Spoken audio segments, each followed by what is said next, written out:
कर्म और फल।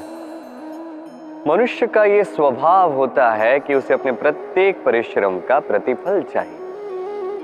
अधिकतर बार तो इसी परिणाम की चिंता करते, कल्पना करते वो कर्म करते जाता है कि मैं ये कर्म करूंगा तो मुझे ये मिलेगा। उसकी कल्पना करता है जो ना उसके हाथ में है, ना उस पर उसका अधिकार है, ना ही वश है। वो केवल अपना कर्म कर सकता है। उसे क्या मिलेगा ये उसके हाथ में नहीं है। इसलिए आप भी केवल कर्म करते जाइए, फल की चिंता नहीं। स्मरण रखिए, जड़ और शाखाएं जिस प्रकार एक दूसरे से जुड़ी हैं, उसी प्रकार कर्म और फल एक दूसरे से जुड़े। जो भी आप कर्म करोगे उसका फल आपको अवश्य मिलेगा। इस फल की चिंता में कर्म का समय नष्ट ना कीजिए, क्योंकि जो व्यक्ति समय नष्ट करता है, समय उस व्यक्ति को नष्ट कर ही देता है। कर्म कीजिए निस्वार्थ भाव से, फल की चिंता ना कीजिए। परिवर्तन इस संसार का शाश्वत नियम। कोई भी राजा नहीं जो सदैव राजा रहता है, कोई भी धनी नहीं जो सदैव धनी रहेगा। संसार में सूर्य का स्थान लेने के लिए भी चंद्रमा आ जाता है। कोई स्थान जिसे खंडित कहा गया था वहां महल बने। कोई स्थान जिसे आज मलिन कहा जाता है, कल वहीं पे मंदिर बन सकता है। कोई भी ऋतु सदैव के लिए नहीं रहती, कभी भी समय सदैव एक सा नहीं रहता। आज जो आपके पास है कल किसी और का था। आज जो आपके पास है कल किसी और के पास ही चला जाएगा। आपके साथ यदि कुछ रहेगा तो केवल आपके कर्म। उस कर्म के परिणाम भी आपके नहीं है। आप केवल कर्म कीजिए, बाकी जो होगा वो परिवर्तन। और इस परिवर्तन से भयभीत होने की आवश्यकता नहीं है, इसका स्वागत कीजिए। यदि आप मुस्कुराहट के साथ इस परिवर्तन का स्वागत करेंगे तो ये परिवर्तन भी मुस्कुराहट के साथ आपका साथ देगा।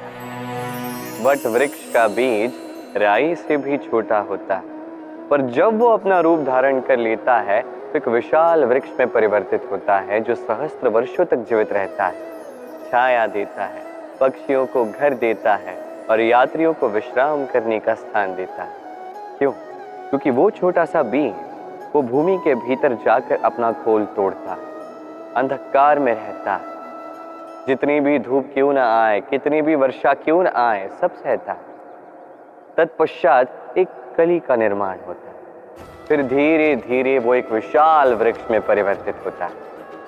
देखिए, जीवन में कठिन समय आता है इसके लिए नहीं ताकि आप हार मान लें, इसलिए आता है ताकि आप भविष्य निर्माण के लिए स्वयं को सज्ज कर दें।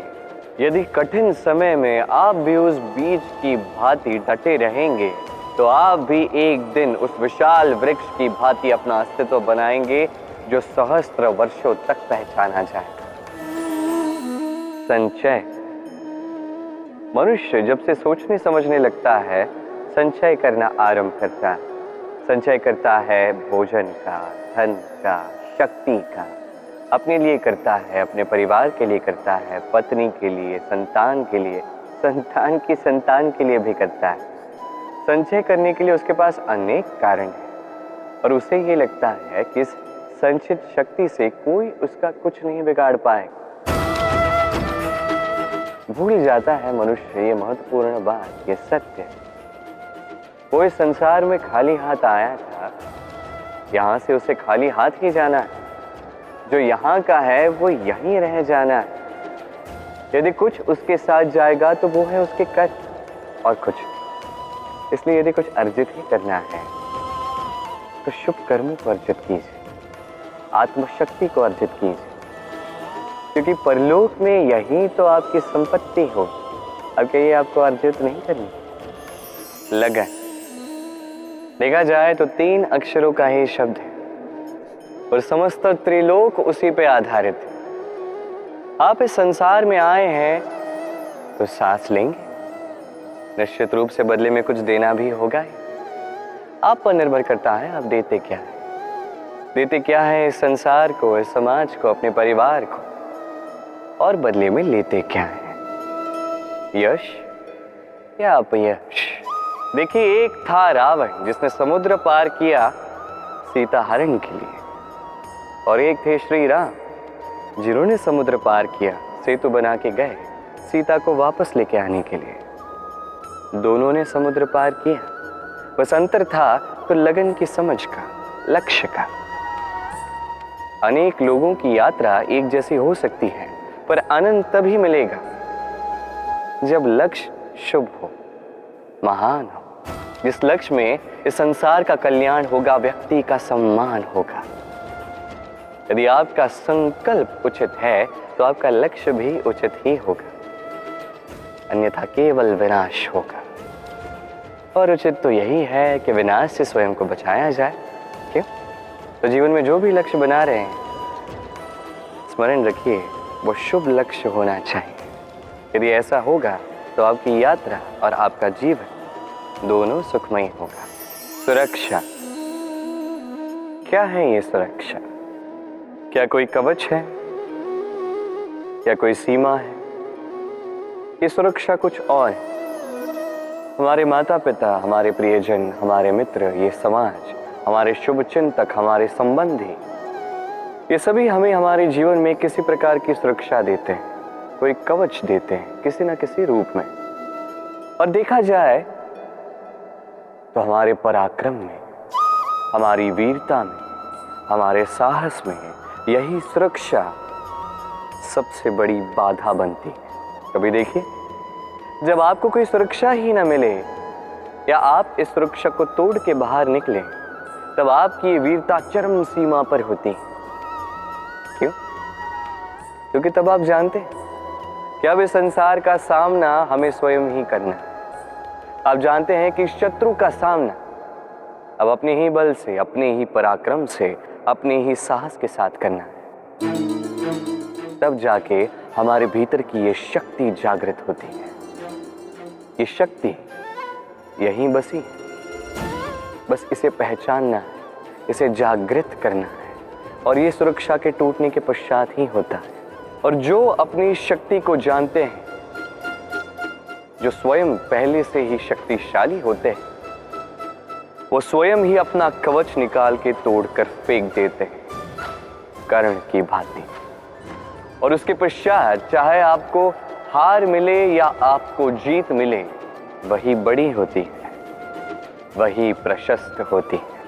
इसलिए त्याग दीजिए इस भय को, अपने आसपास के इस सुरक्षा चक्र को तोड़ दीजिए और सामना कीजिए इस संसार का, सामना कीजिए अपने शत्रु का।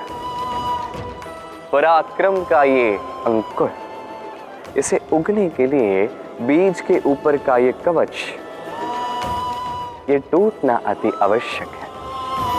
कर्म और फल, देखा जाए तो ये समस्त ब्रह्मांड इन्हीं दोनों के मध्य में स्थित है।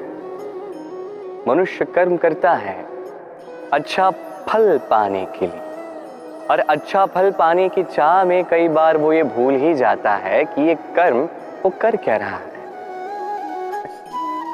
मैंने कहा था कर्म करो, फल की चिंता नहीं, किंतु ये कर्म क्या कर रहे हो इसके विषय में सोचना भी आवश्यक है। अन्यथा कई बार हम ऐसे कर्म करते जाते हैं जो ना चाहते हुए भी विष बन जाते हैं। जो हुआ दुशासन के साथ, दुर्योधन के साथ, गुरु द्रोण के साथ। एक की मंशा उचित नहीं थी, एक का विवेक उचित नहीं था, और एक ने जो पक्ष चुना वो पक्ष उचित नहीं था। और ये जो इनके साथ हुआ, आपके, मेरे, हम सब के साथ हो सकता है। मैंने कहा था कर्म कीजिए, फल की चिंता मत कीजिए, किंतु इस कर्म के विषय में विचरण करना भी उतना ही आवश्यक है। देखिए, कर्म करने की उचित प्रक्रिया यही है कि फल की चिंता ना करो, किंतु यदि आपका कर्म शुभ हो तो इसका फल भी नियति आपको ही तो देगी। सदैव कर्म करते समय ये सोचिए कि आपका ये कर्म इस संसार को, इस समाज को, आपके परिवार को, आपके आसपास के लोगों को किस दिशा में ले जाएगा। यदि ये सबके लिए हितकारी तो कर्म करते जाइए। और हाँ, निश्चित रूप से फल की चिंता नहीं करनी है।